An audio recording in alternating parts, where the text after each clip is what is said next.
Hello வணக்கம், இது உங்கள் சிவி ஜோன். சோலாரம் எப்படி இருக்கீங்க? இன்னைக்கு பார்த்தீங்கன்னா தரமான சூப்பரான விஜய் சேதுபதி அவர்களுடைய எபிசோட் போச்சு. இதில் விஜய் சேதுபதி அவர்கள் செம்மையாக மாசாக பேசினா கேட்டிங்கன்னா அது கிடையாது. நிறைய சம்பவங்கள், அதிர்ச்சி சம்பவங்கள் எக்கச்சக்கமாக நம்மளுக்கு கிடச்சிது. சூப்பராக இருந்துச்சு. முக்கியமான விஷயம் பார்த்தீங்கன்னா எவிக்ஷனில் நம்மளுக்கு செம்ம காண்டி ஏற்றி விட்டாங்க. அதை விட்டுருங்க. இந்த ரூல், முக்கியமான ரூல், அதாவது இந்த பிக் பாஸ் 8 வந்துட்டு ரொம்ப அதாவது மோசமாக பாதாளத்துக்கு போகிறதுக்கு முக்கிய காரணம் பார்த்தீங்கன்னா இந்த பாய்ஸ் வெர்சஸ் கேர்ள்ஸ் அந்த கான்செப்ட் தான். அதனால் நிறைய பிரச்சனைகள் உண்டாச்சு. எல்லாம் ஈகோ வன்மம் அது இதுன்னு சொல்லிட்டு போயிட்டு இருந்துச்சு. ஒரு சில பேர் வந்து வேறு வழியே இல்லை, இங்கே தான் இருந்தாங்க, என்ன பண்ணுறது அப்படிலாம் இருந்தாங்க. பட் இந்த வாட்டி பார்த்தீங்கன்னா அதை உடச்சிட்டாங்க. செம்ம மாதம் உடச்சாங்க. காலையில் அந்த நியூஸை நான் கொடுத்துருந்தவங்களுக்கு.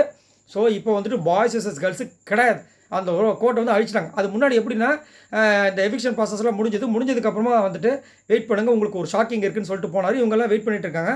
உங்களுக்கு ஒரு வெளியில் வந்து ஒரு பெரிய கிஃப்ட் பாக்ஸ் இருக்குது, அதை போய் பிரித்து பாருங்கன்னு போது நம்ம எல்லாருமே வந்துட்டு உள்ளே வந்து ஆறாம் தான் உட்காந்துட்டு இருக்க போகிறோம் அப்படி தான் நினச்சிட்டு இருந்தேன். ஏன்னா அவர் உள்ளே வரப்போகிறான்ற விஷயங்கள் ஆல்ரெடி நான் காலையில் கொடுத்துருந்தேன். ஸோ அவர் தான் வரப்போகிறாரு, அந்த பாக்ஸ் பெருசாக இருந்துச்சு, அதனால் அவங்க தான் இருப்பான்னு சொல்லிட்டு எல்லாருமே வெயிட் பண்ணி தாங்க நம்ம விஜய் சேதுபதி கேட்க ஆரம்பிச்சிட்டார்.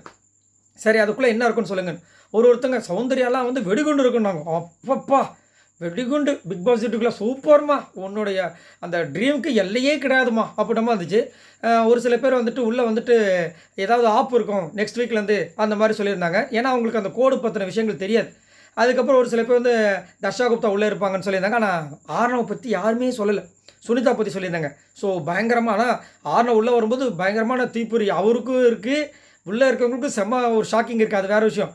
ஸோ எல்லாமே இது பண்ணும்போது கடைசியாக வந்து சரி நீங்களே போய் பாக்ஸை பிரிங்க அப்படின்போது பாக்ஸை பிரித்தா உள்ளே ஒன்றுமே இல்லை. என்னங்க கையை உள்ள விட்டால் ஒன்றுமே இல்லை அப்படின்றாங்க. நல்லா விட்டு கிண்டியா அப்படின்னா உள்ளே போய் பார்த்தா 2 பேப்பர் இருக்குது. ஒன்றில் பார்த்தீங்கன்னா வைல்ட் கார்டு என்ட்ரி வரப்போகுது. ஓஹோ அப்படின்ற மாதிரி இருந்துச்சு. ஆனால் அந்த வைல்ட் கார்டை ஒரு ட்விஸ்ட்டை கொடுத்துறாங்க. என்னென்னா இன்னும் வரவே இல்லை. அது இந்த மிட்டில் தான் வந்து திடீர்னு வந்து உட்காருவாங்க நினைக்கிறேன். இந்த மாதிரி சாச்சனை வந்தாங்க பாருங்க, அந்த மாதிரி இருக்கும் போல இருக்குது. அதுக்கப்புறம் பார்த்தீங்கன்னா புதுசாக ஒரு ரூல் என்னவாக இருக்கும், அதாவது சிங்கம் சிங்கிளாக தான் இருக்குன்ற மாதிரி ஒரு விஷயம் போட்டிருந்தாங்க. என்னவாக இருக்கும், சிங்கம் சிங்கிள்னு சொல்கிறாங்களே என்னன்னு தெரியலேன்னு. ஆனால் எல்லாருமே நம்மளுக்கு முதல்ல என்ன தோணுச்சுன்னா வைல்ட் கார்டு என்ட்ரி சிங்கம் சிங்கிளாக தான் வரும். ஸோ ஆர்னவை தான் அவங்க வந்து குறிக்கிறாங்க அப்படின்ற மாதிரி தோணுச்சு. பட் அது கிடையாது. எல்லாம் உள்ளே போனாங்க, உள்ளே உட்காந்தாங்க. அப்போ வந்துட்டு அப்போ தான் நம்ம இவர் வந்து கேட்குறாரு என்னவா இருக்குன்னு சொல்லுங்கன்னு போது எல்லாருமே வைல்ட் கார்டு என்ட்ரியே இருக்கும், அது வந்து சுனிதாவாக வரது வாய்ப்பு இருக்குது, தர்ஷா குப்தா அப்படி இப்படின்னு சொல்லிட்டு இருந்தாங்க. அதெல்லாம் கிடையாது. ஒன்று கவனிச்சிங்களான் போது மஞ்சரி சொல்கிறாங்க ஆமாம் வரும்போது கோடு இல்லை அப்படின்ட்டு. ஸோ இனிமேல் கோடே கிடையாது, இனிமேல் நீங்கள் இண்டிவிஜுவல் கேம் கொடுக்க போகிறீங்க அப்படின்னு. ஆனால் இதுக்கப்புறம் பயங்கரமான சம்பவங்கள் நமக்கு கண்டிப்பாக இருக்குது. ஏன்னா இப்போ இந்த பாய்ஸ் வெர்சஸ் கேர்ள்ஸ்ன்ற ஒரு காரணத்தினால ஸ்வாப்பிங்கிற ஒரு விஷயம் வாரம் நடந்துட்டுருச்சு. அதன் மூலமாக டைரக்ட் நாமினேஷன் நடந்துச்சு.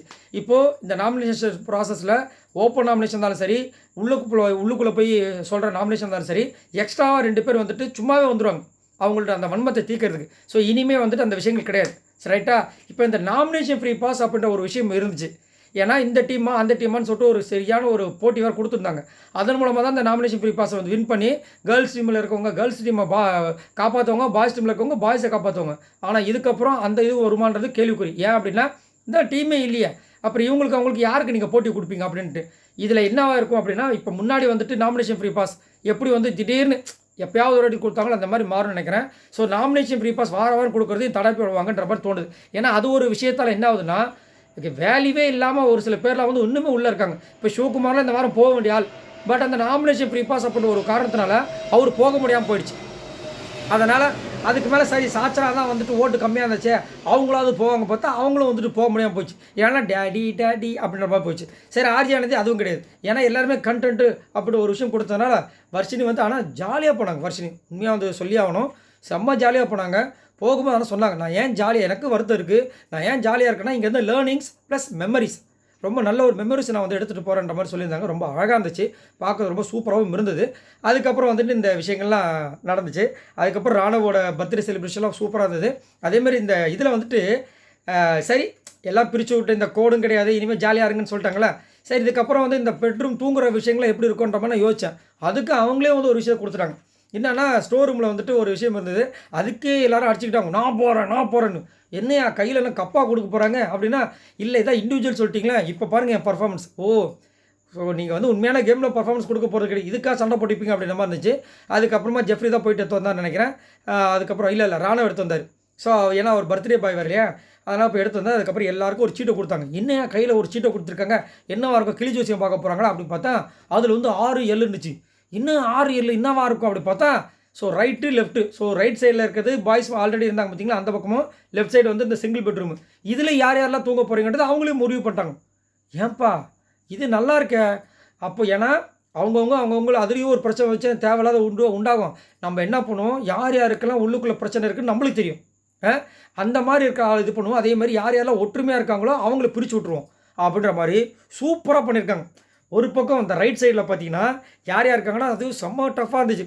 இங்கே நல்லா நோட் பண்ணிக்கோங்க. சிவகுமார் இந்த பக்கம், அதாவது சிவகுமாரையும் ரஞ்சித்தும் கொஞ்சம் அப்படியே ஒன்றாவே பேசிட்டு இருந்தாங்கன்னா பிரித்து விட்டாங்க.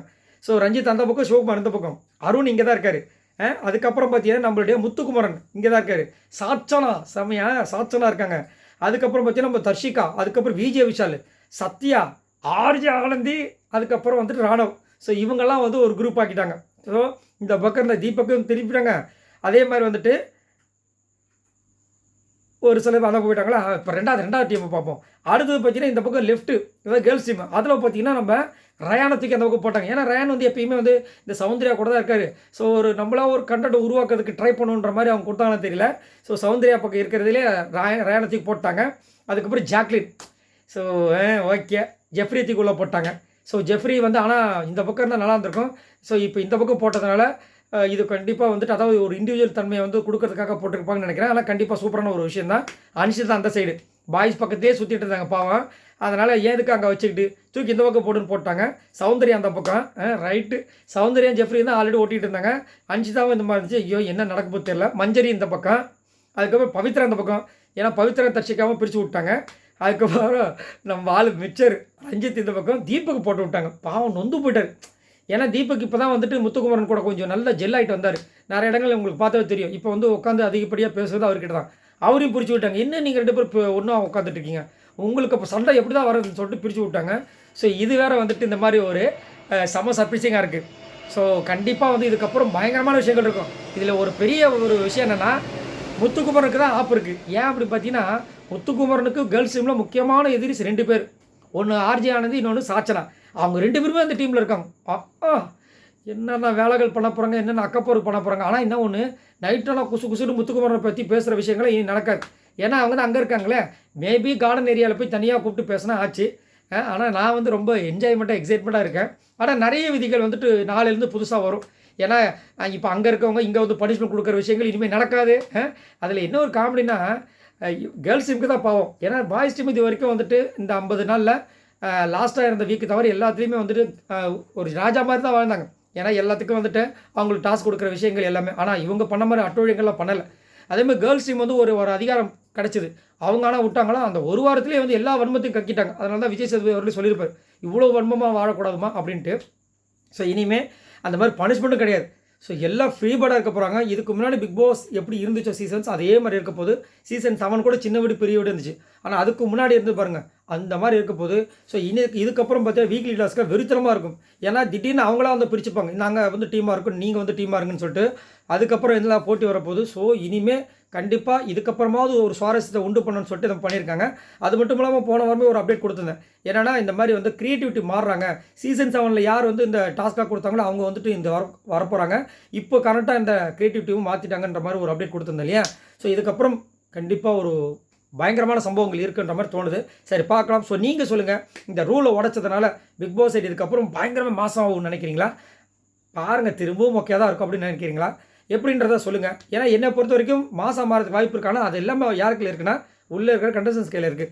என்ன தான் நீங்கள் பண்ணாலும் நான் வந்து அதை வந்து முழு மனதோடு ஏற்று அதை பண்ணால் தான் அது வந்து நல்லாயிருக்கும். பார்க்கலாம். ஆனால் அந்த கோடை உடச்சோடனே எல்லோரும் பதறினாங்க. நம்ம தீபக் சொல்கிற சூப்பர் வார்த்தை, இதுக்கப்புறம் எவன் வந்து குத்த போகிறான்னு தெரியல, கையில் கத்தியை வச்சு அலைய போகிறான்னு தெரியல அப்படின்னு சொல்லியிருந்தது. அதான் உண்மை. ஏன்னா இங்கே ஒரு ரெஸ்ட்ரிக்ஷன் இருந்தது.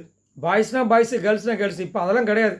என்ன பொறுத்த தெரியல. சரி நீங்கள் யாரெல்லாம் என்ன நினச்சிங்க, எப்படி சர்ப்ரைஸாக இருந்துச்சா இல்லையா, இது மூலம் என்ன ஒரு விஷயங்கள் வெடிக்கும் அப்படின்னு நீங்கள் நினைக்கிறீங்க? மறக்காமல் கமெண்ட்ஸ் பண்ணுங்கள். இந்த வீடியோக்கு லைக் தட்டி விடுங்க. இந்த மாதிரி நிறைய அப்டேட்ஸ் உங்களுக்கு காத்துட்ருக்கு. மறக்காமல் சப்ஸ்கிரைப் பண்ணுங்கள். பாய் நண்பர்களே.